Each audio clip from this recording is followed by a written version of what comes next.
It's time for the Movie Raid movie-based video game review. And tonight I want to talk about Ghostbusters the game for the Xbox 360. Now, there's really nothing negative I can say about this game. So, the story is it's a continuation a couple years after the events of Ghostbusters 1 and Ghostbusters 2. And things go awkward and then it gets dangerous that spirits are invading certain places like the museum and whatnot, and Ghostbusters get the call to investigate. However, it's not just the same free roaming spirits that are actually causing chaos. There's something bigger and much larger than anything that we've ever experienced, especially the Ghostbusters. So, the best part about this, every Ghostbuster reprises their role in this game. Everybody. And you get to actually go with the Ghostbusters the entire game, pretty much, the entire duration game. And it's hilarious, too, because Bill Murray, there are times where he makes these little comments, while you're playing. You'll know when you start playing it, but it's hilarious. And not only that, it brings back the Ghostbusters 1 and 2 feel of it as well. Meaning, you get to go back to the Sedgwick Hotel where Slimer he escapes and he wreaks havoc back there again. So you get to reenact once again, to get Slimer back in the trap and go back to that same ballroom, just like in the movie, and do what you got to do. But you play as a rookie Ghostbusters. You don't play as one of the main Ghostbusters. You play as a rookie Ghostbuster who gets hired on, and he tests out the new equipment for the Ghostbusters. So basically, you get to test out the unlicensed, highly dangerous weaponry that you get to test out throughout the whole duration of the story. So, I will say that the new gadgets are pretty cool. And not only do you have a proton stream, you get to use multiple different streams with the pack. One is a stasis pack, which means that you can move stuff, kind of tether things, and then kind of move them around. And then one's a slime tether, which you can attach one thing and then attach it to another object, kind of like an anchor, and swing it around or whatever. You get to use your proton and kind of use a almost like a shotgun in a way. It can do like a 3-burst type of proton splatter type thing with your proton. And you can obviously use your EPK meter and track down any hidden ghosts and collectibles, which are haunted relics, which is pretty cool because you'll find them in every level, basically every stage throughout the game. So you might want to be on the lookout out for that. And one of the best highlights about this game is you get to go to the firehouse. You get to be in the firehouse. You are literally, you can go upstairs, you can ride the actual pole, you can go downstairs into the basement where they hold the ghost containment unit. It's just amazing the fact that you can even be in the same vicinity. And it's just really, really cool because then you see what happened over the course of the years after the events of Ghostbusters 1 and 2.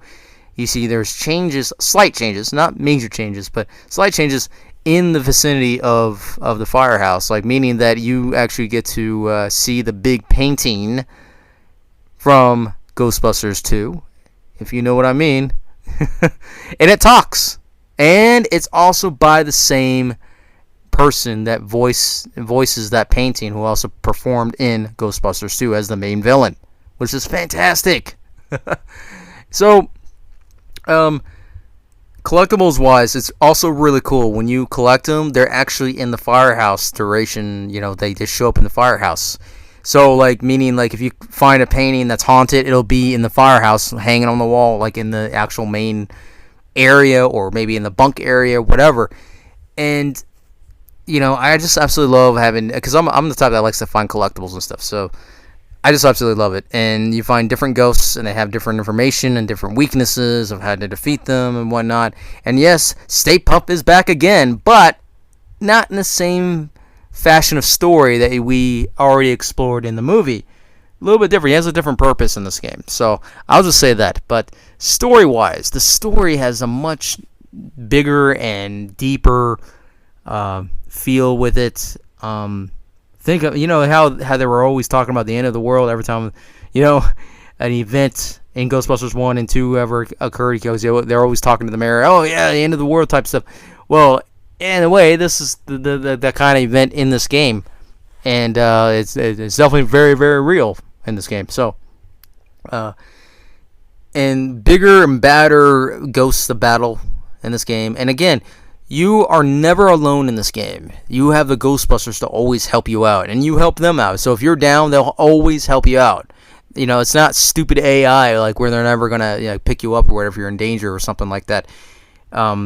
It's pretty accurate on them helping you out almost basically every single time. So that's one of the best parts. The teamwork system is amazing, and it, as far as like anybody who gets offended anyway or is sensitive of like how dark this game might be, it's not. Kids can play this game and not get majorly scared by it. Mothers would never like protest against it, that's for sure. But the fact is, you get your OG Ghostbusters with you the whole time, and Winston, who always drives the car pretty much most of the time, he always has his little comments too. Again, everybody that you saw in Ghostbusters 1, minus Rick Moranis, has reprised the role in this game, and it just makes you feel right at home on Ghostbusters. It really does. And the game length is pretty decent as far as length goes. It's not gonna like drive you like into boredom or restlessness per se. It has a good amount of time. And also to mention that you can destroy everything in this game. Yes, so like for example, like you can relive the moment where the Ghostbusters, when they first try out the proton pack and they accidentally hit the maid's cart, right? You remember that moment? Yeah, I bet you do. But in this case, in the game, when you're the rookie, you go back to the Sedgwood Hotel, and then let's say you fire your proton stream at the wall or something like that. It actually destroys the wall. Like chips of it breaks off, and you can destroy furniture. You can destroy basically almost anything.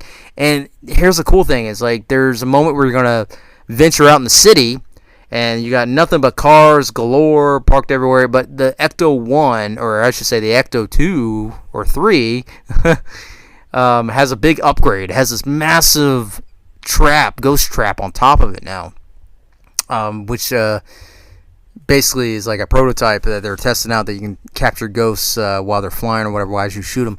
But like the best part is like you can even destroy the cars in this level, like massive amounts of damage that you can do, which is fantastic. So the damage effect or element in this game is pretty cool.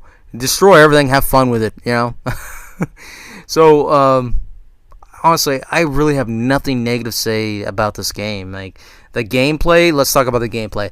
Now, firing at enemies, I mean, I had no problem with it. Pretty smooth.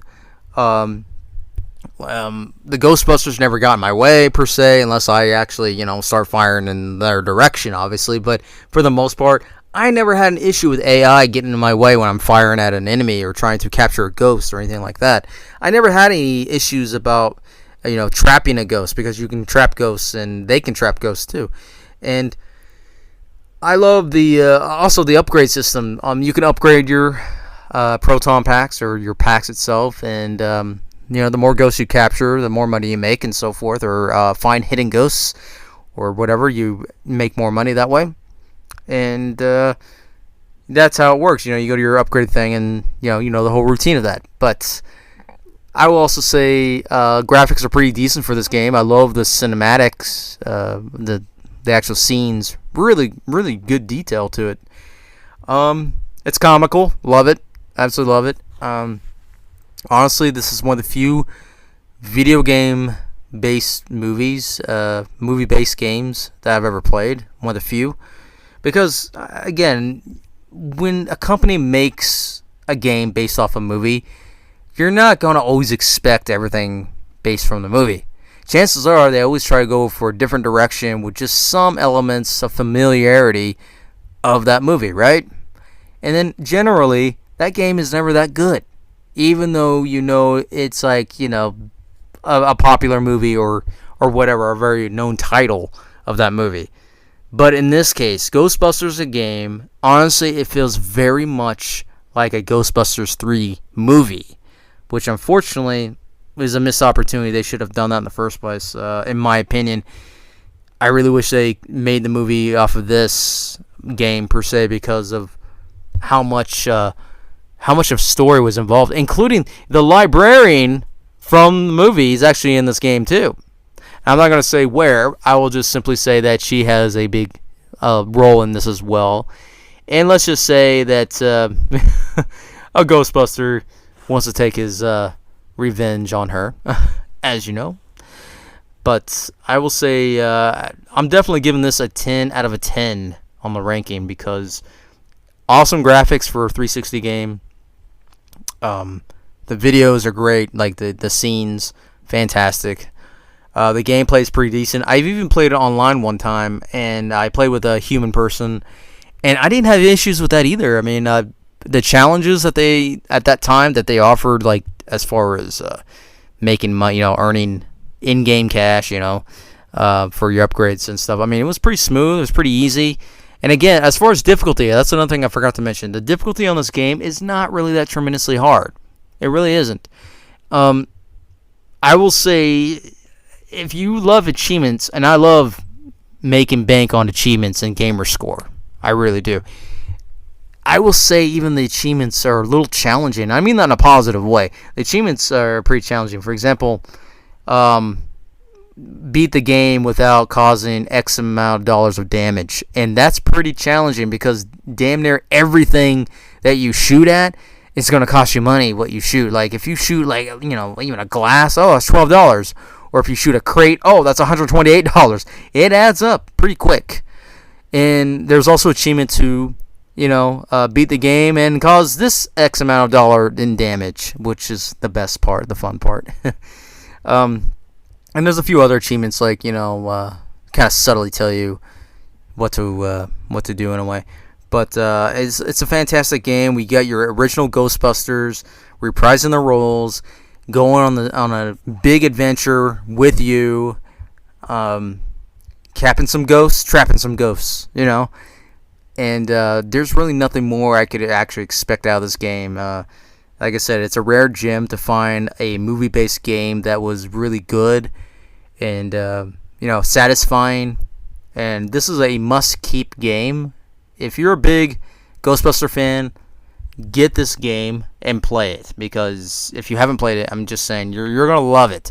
You're gonna love the fact that they continued where they left off. Basically, you're gonna love that they combined the feel of Ghostbuster 1 and 2 in this game, and like I said, it's a great game to play. There's just really nothing I could really add to this. You're gonna love it.